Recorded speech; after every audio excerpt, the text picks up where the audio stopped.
On a créé toutes les déclarations du point de vue de l'utilisateur. Au début, c'est un peu un choc culturel quand même. On nous prenait plutôt pour des extraterrestres. On sentait qu'on était tous en train de construire quelque chose. On n'a pas dit du jour au lendemain, bon, allez, tout le monde à la DSN.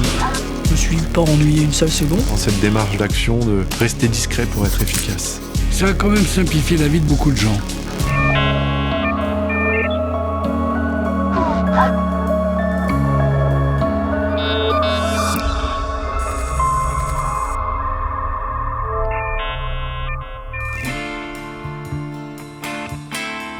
Nous sommes en 1990.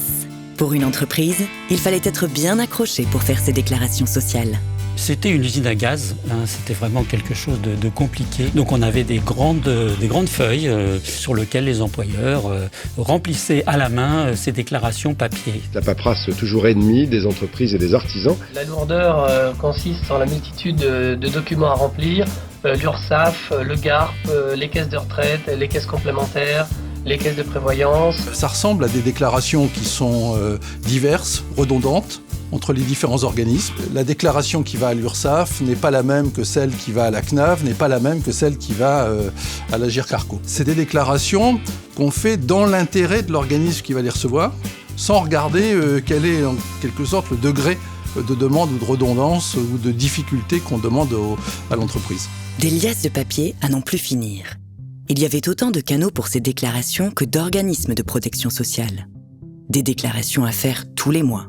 Les déclarations uniques de cotisation sociale pour payer ses cotisations à chaque caisse. Maladie, retraite, prévoyance, assurance. Puis rebelote, encore aux mêmes organismes tous les ans. Des déclarations annuelles des données sociales, la DADS. La déclaration annuelle des données sociales, si on doit le faire remplir chaque petite case à la main, ça représente à peu près 520 000 cases.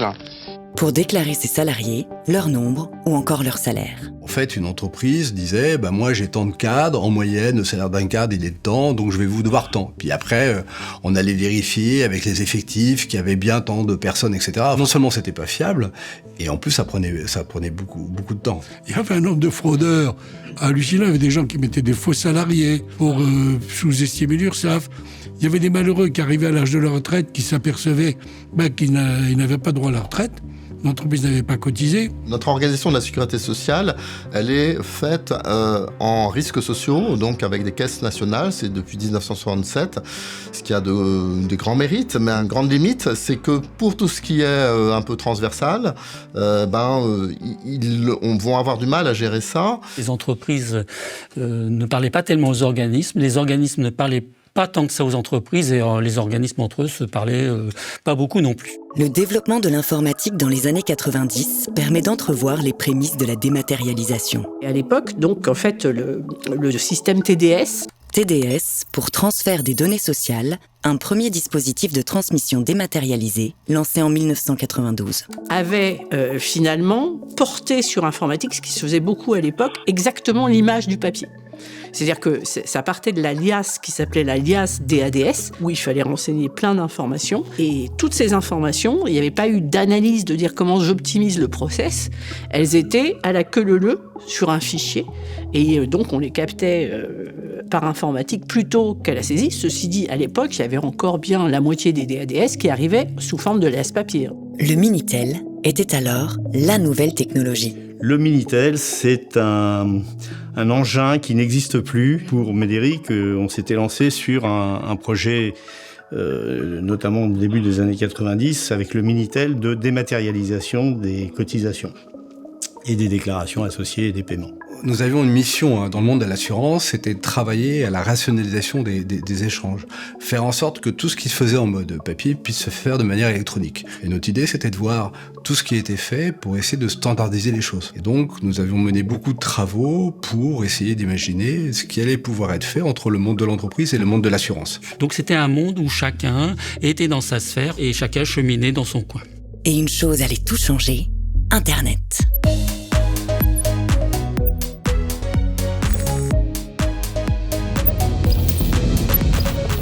Internet arrive seulement à partir des années 2000. Il y avait peu de gens qui connaissaient Internet en 2000. C'était connu dans le monde des techos, comme on dit, Mais après, sur le grand public, que ce soit les individus ou les entreprises, c'était pas connu, quoi. Donc là, chacun des organismes de protection sociale, se dit, on va faire un beau portail pour les entreprises, pour les assurés. Donc chacun commence à vouloir travailler sur son portail. Et là, je dis, il faudrait créer quelque chose qui s'appelle Net Entreprise. Il ne faut pas rater la révolution Internet pour la sécurité sociale. Il y a une application majeure qui est dans le rapport entre la sécurité sociale et le monde de l'entreprise et un enjeu de simplification des déclarations. Il faut le faire avec une nouvelle entité qui puisse organiser le travail entre les entreprises et l'ensemble de la protection sociale, parce que l'enjeu de la simplification, c'est de ne pas multiplier les interlocuteurs pour le monde de l'entreprise et donc de lui proposer une relation Internet qui soit avec l'ensemble du monde de la protection sociale. Et c'est là que le GIP est arrivé. En 1999, le gouvernement de l'époque et sa ministre du Travail, Martine Aubry, se saisissent du sujet. Le projet, rassembler toutes les déclarations sociales sur Internet. Vous travaillez sur Internet ? Est-ce que pour commencer, je peux vous donner un document et est-ce que ça vous inspire, ça vous rappelle ? Le gouvernement a lancé à l'automne dernier le projet Net Entreprise. Cette instance prendra la forme d'un groupement d'intérêt public dénommé GIP Modernisation des déclarations sociales. Nous souhaitons vous charger de la présidence. Bon, je vais vous raconter. C'était fin 99. Je vous rappelle le contexte. Moi, j'étais à l'époque au comité exécutif du MEDEF. D'où cette lettre. Et Ernest-Antoine Seyer, qui était le président du MEDEF, m'appelle un matin. Il me dit, écoute Eric, Martine Aubry veut faire un truc autour d'un truc nouveau qui s'appelle Internet.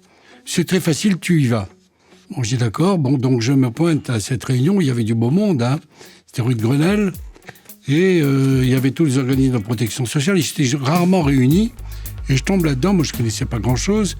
Et on me dit, c'est très facile. Voilà, il faut mettre sur Internet tout ce qui est déclaration sociale. Bon. Le groupement d'intérêt public Modernisation des déclarations sociales, le GIP-MDS, est officiellement créé le 21 mars 2000 pour une durée de 15 ans. Et Eric Hayat devient son président. Ce président donc, qui vient du monde de l'entreprise, mais qui comprend bien la sphère publique, qui comprend aussi la sphère sociale, qui a travaillé depuis longtemps dans sa profession avec les organismes de sécurité sociale et qui va avoir un rôle utile pour fédérer et pour faire avancer ce dialogue entre les organismes et le GIP.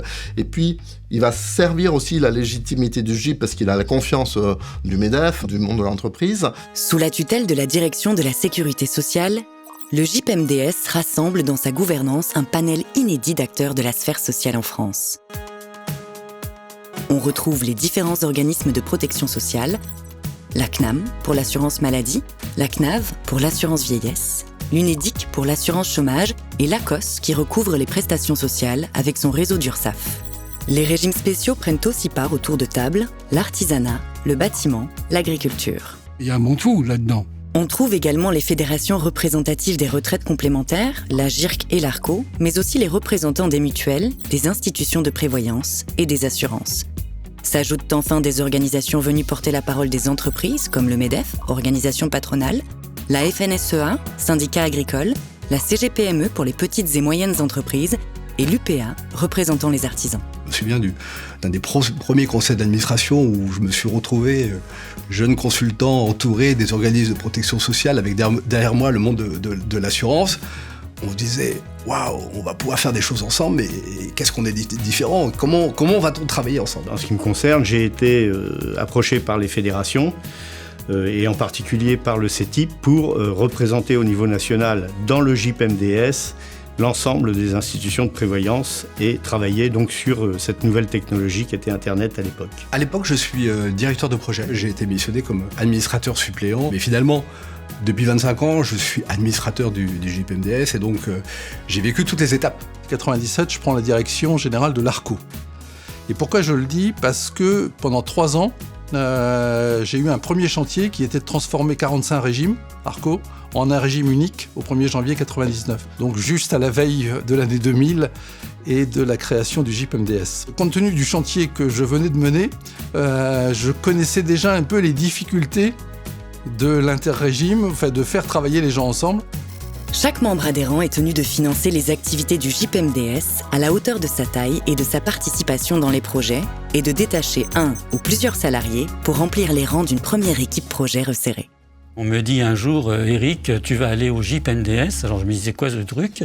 Comme j'avais une spécialisation en assiette des cotisations et en déclaration sociale, on a trouvé de bon ton que de me nommer au comité des utilisateurs. Alors je crois que c'était quasiment à la naissance du JIP. Le JIP était hébergé à la GIRC, dans le 16e arrondissement. Le JIP-MDS était donc locataire.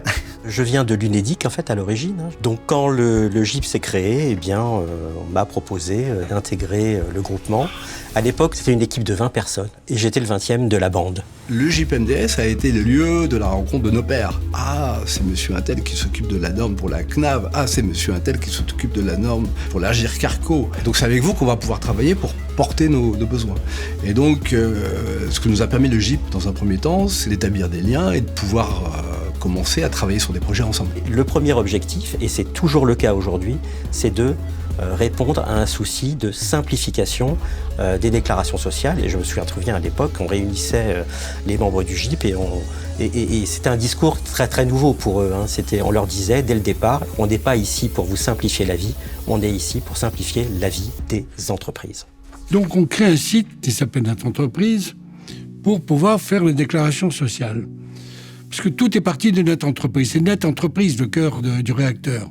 L'objectif du JIP-MDS, dès le départ, est de créer un point d'entrée unique sur un site internet pour y regrouper plusieurs déclarations sociales dématérialisées.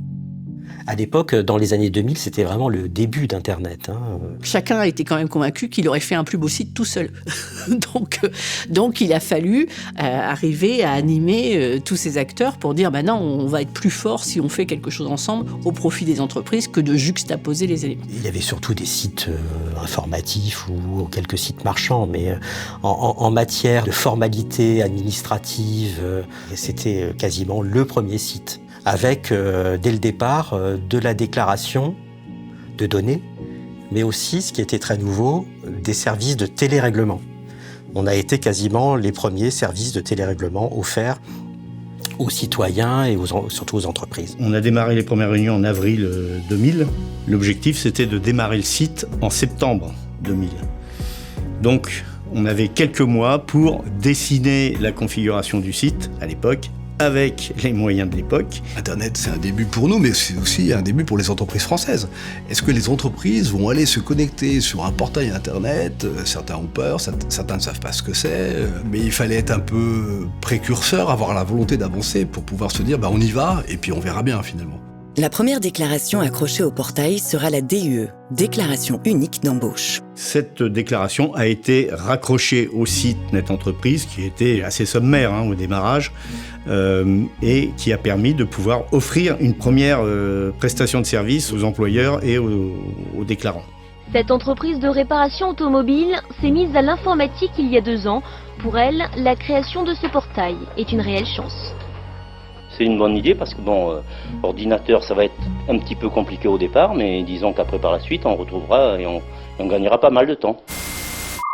Dans les premiers mois et premières années, il n'y avait pas de collectif. Le conseil d'administration du JIP, c'est un bazar. Il y a des débuts difficiles. Certains organismes voulaient la mort du JIP. Il faut peut-être quand même se mettre d'accord pour essayer de travailler ensemble.